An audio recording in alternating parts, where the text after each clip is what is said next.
please welcome to the stage, Dietmar Dahmen.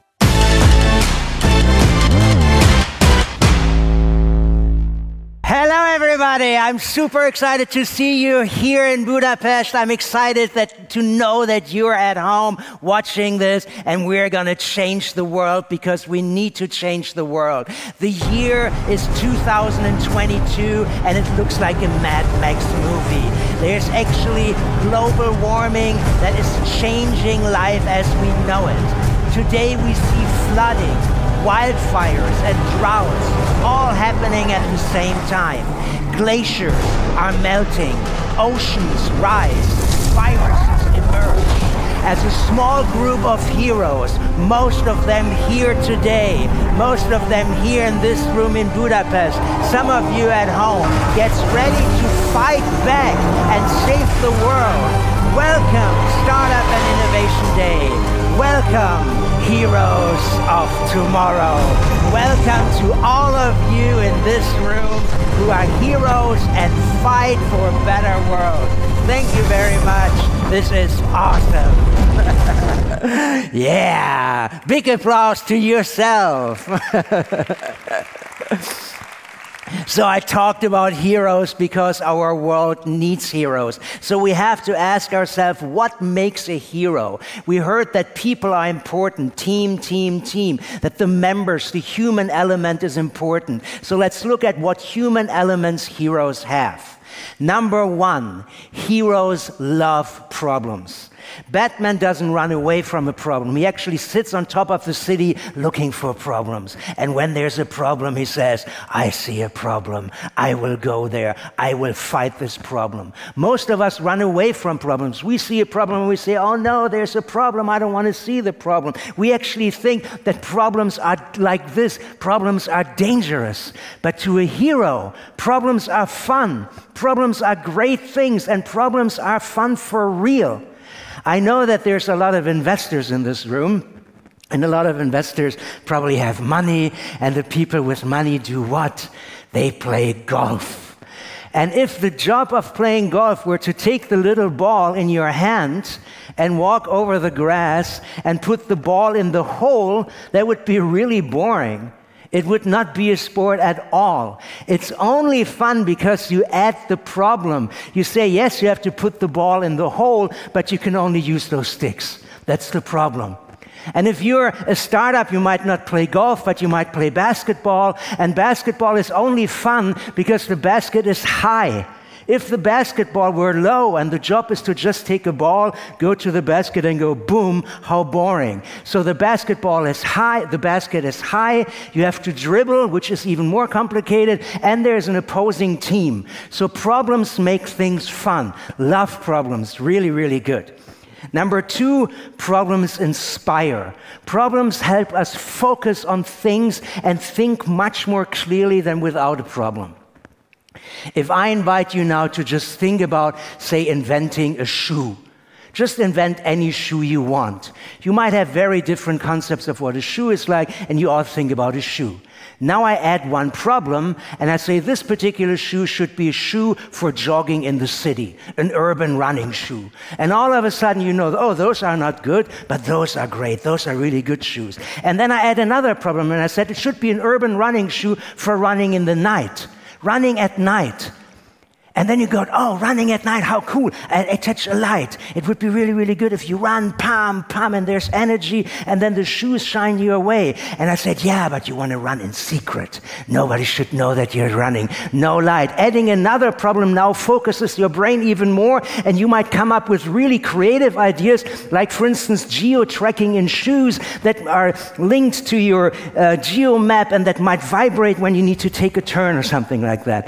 Adding problems focuses your mind, and adding problems inspire. Fantastic. Next things problem really do, and that's why I love problems. Problem gets stuff done. If you don't have a problem, you always postpone. If you don't have a problem, you say, yeah, I'll go to the gym next year. I will stop drinking 2 years from now, not now. But if a doctor says, hey, you drink one more drink and you might need a new liver, then you stop immediately. It's not a nice thing, but it helps you acting. So problems love acting fast. If there's a problem, if you see somebody fall down, you immediately go boom and help that person up. You don't wait. You do not do what problems really hate, is what I call the analysis paralysis. The analysis paralysis is if you go, oh my God, somebody fell down. Someone should maybe help them. How could we help them? Does anybody have a phone? Does anybody can call somebody? No, you don't do that. You act immediately. Problems are great and they increase the power of acting, and that is good. And why do they increase the power? Because a problem, as I said, is not pleasant. The doctor says you have to change your life. It's not a pleasant thing. It actually increases pain. So a problem increases pain. And pain is a great reason to be creative, because we all want to avoid pain. We don't want pain, we want to get rid of pain. If we look at the level of pain and the level of innovation, and you have a really low level of pain, it is very likely that your level of innovation is also relatively low and that you come up with a relatively small idea. This is what's called safe progress, incremental innovation. You do something new, but it's not radical. A company that now has a big problem but didn't have a problem before is Kinder. They make chocolate, and that's their packaging for Kinder. Zero problem, and that's the level of innovation. That's the brand new packaging. Boom. Exactly. It's not a radical change. Why should they change? So it's a very small idea, just doing a little mini step forward to change something, right? But if the level of pain is high, then the level of innovation is high, and your ideas get really big and radical. That is what's called radical progress. That is disruptive innovation. That is doing things that have never been done before. We all suffered. Even this event didn't happen last year because there was COVID. And then they came up with a solution that is completely radical. The first mRNA vaccine ever, not really tested before, because we said we need to do it now. Boom. If you work in a company and you couldn't work, you said we need to do home office now. Boom. We need to order food now. Restaurants are closed. Boom. It's not pleasant, but it's acting, it's big, it's thinking, and it's awesome. So the insight here is that the bigger the problem, the bigger the hero. If you have a big problem, you should be thankful, because it shows that you are a big hero. Darth Vader is a really evil person, and that's why Luke Skywalker can fight him. If Darth Vader were a regular guy, Luke would be a regular hero, right? So you have to have a big villain. So let's look at our biggest problem today, and there it is. The biggest problem that we have today is that our planet is seriously under fire. This is our planet. You see it, it's really beautiful. And the planet was fantastic for millions and millions of years, until at one point humans came. And humans had one thing that made us really, really big, and that thing, you might know, is fire. Humans invented fire. And what did they burn? They actually went to the areas that had maybe some trees, and then the leaves of the trees fell down, and they burned them when they're cold. So every once in a while, when a human was cold, they burned a little bit of a tree.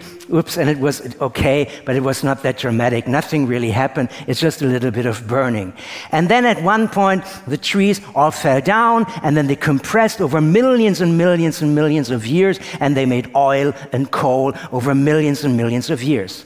Then, like 100 years ago, the people said, you know what, I think we're not doing it just at night, we do it constantly, let's make a little factory, and in the factory we burn a little of that oil and coal that we find, but not a lot. It was very much like putting a flame to the planet. It's not as nice as it is, and it doesn't really go really deep into the oil and the coal, but it's still warming it up ever so slightly, and you feel a change.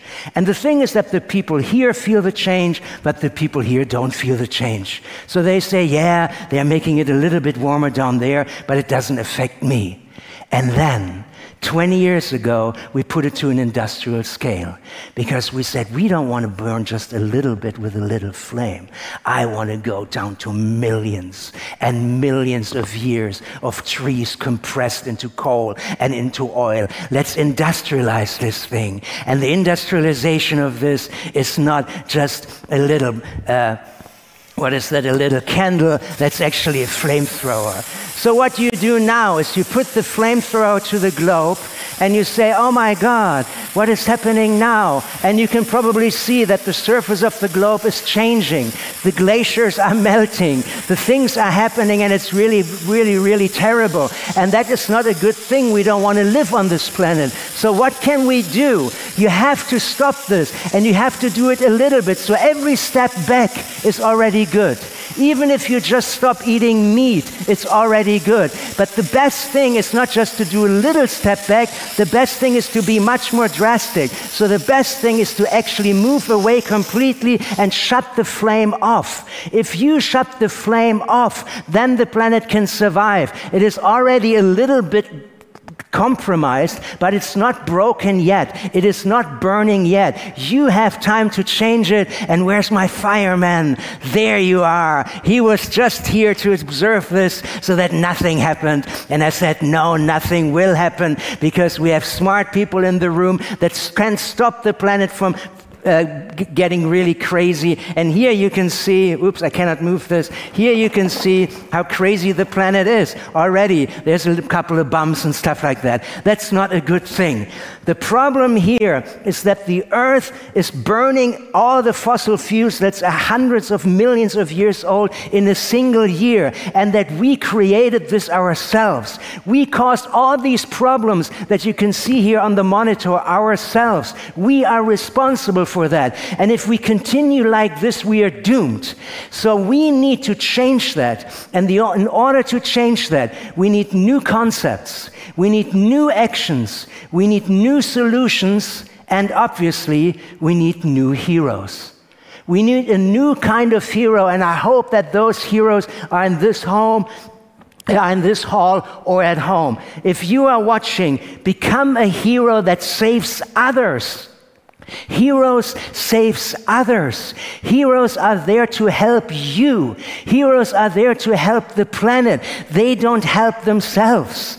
They help you even if you are a cat, or if you are a dolphin, or if you are a river, or if you are a tree. They don't put themselves in the center, they put the problem in the center. They put your needs before mine, your wants before mine. And the market today, just like you said, the camel is winning because the market wants sustainability.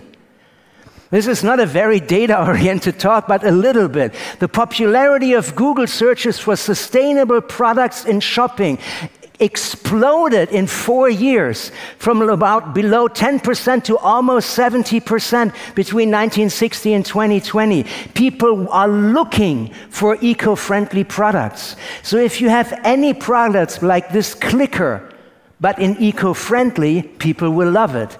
If you have toothpaste, but in eco-friendly, people will love it. If you have anything but eco-friendly, it's a sales point that will make you rich and will help save the planet. People look for eco-friendly products. Most customers prefer eco-friendly products. I choose products with a traceable and transparent origin, almost 60% throughout all the age groups. I buy from companies that are conscious and supportive of protecting the environment, 60% all age groups. I intentionally buy items with eco-friendly packaging or less packaging. I buy biodegradable and eco-friendly products. When shopping for products, I check the labeling to make sure that this is good. People are interested in that and prefer eco-friendly. And finally, people want you, the startups and the investors and the company, to do it for them. They are expecting, 87% are expecting companies to do a lot more or somewhat more about saving the planet than before. This means that your future customers want you to help them be better and more eco-friendly. If you come up with great tasting products like Beyond Meat, where you don't have to have meat and it's vegetarian, people will love you for it, people will eat it, and people find upgrade themselves. People find themselves better. So get ready and deliver what's expected from you. Last point in the hero things is that heroes don't talk. Heroes are ready to act. Heroes just don't listen and look and observe and do the analysis paralysis. People see the problem, help the people with it in need, and act. And that is very important, and it's easier said than done. In order to act, sometimes you have to change what you're doing before, right? And Superman is changing what he's doing before. When he came to planet Earth, he was Clark Kent, there he is, and he worked as a reporter. And he knew, I'm a reporter, I'm Clark Kent, that's what I do, but I want to be Superman, I want to be somebody else. So I need to change. So I have to get rid of the old things that I invested in, like shoes and a suit and a tie, and I actually have to get rid of this. And it's an expensive thing because you just invested in this new technology that you totally understand. You can wake him up at 3 a.m. in the morning, do your tie, clack, clack, clack, clack, clack, boom, done, all cool, but it's not needed anymore. And that is not just the problem there. The problem is that the tie is linked to another person, to somebody he loves. And this other person is his girlfriend, Lois Lane. And Lois Lane gave the tie to Clark Kent, not knowing that he wants to be Superman. And when he says, Lois, you know what, I'm going to get rid of the tie, what does she say? She says, that can't be done. Are you crazy? This tie gave you all the jobs. You won the Pulitzer Prize because you wore a tie, that you had the dinner with the prime minister, where you did the interview that won you the Pulitzer Prize. And you have to say when you're Clark Kent, yes, I respect that. The tie was good for the old self I used to be. The tie was great when I wanted to stay and be Clark Kent and work as a reporter, but I don't want to do that anymore. I want to do new things. I want to become an action hero. I want to become a superhero. And Superman knows decisions are like travel. It's not about where you are, it's about where you want to go. It's about where you want to go. So if you are a startup and you don't have money yet, don't cry that you don't have money yet. Have a vision and say, that's where I want to go. And then you say, I want to be Superman, and then I need to change into Superman. I have to act like Superman, and I'm going to do it. And he does it, and he does it fast. Bam, bam, bam. He changes, whoop. He doesn't change, bam. And then 4 months later, bam, and then maybe, I don't know, in the fall, another bam. He does it immediately, and he does it full blast. And it's not just the tie and his shoes. There's millions and millions of things where millions of people say that can't be done. And if you're a startup, you know this. The can't be done wall. It's the wall of can't be done. Everybody knows why your idea wouldn't work. But it's not about the world before the wall. It is also about the world after the wall, behind the wall. So don't think, oh my God, I'm miserable, nobody likes my product, the prototype is collapsing constantly. Think about where you want to go. Where do you want to go? And if you say, I want to go behind the wall, then give it everything and do that fast. Create a breakthrough technology and break through that wall, bam, and then it doesn't say can't be done, then it says done. And then you did it, and it's fantastic. And we all know that the world behind the wall is a little bit dirty and messy. In front of the wall, nothing happened, right? It's clean, everything is cool. You break through the walls, there are rocks, there's rubble, there's stones, and the first steps don't work. The app collapses. The robot drives in crazy areas. The food doesn't taste good yet. The mix isn't great yet. That's normal. The first step behind the wall are always painful. You always see the chaos. But if you keep walking, you will come to the world behind the wall, which is bigger, which is a new market.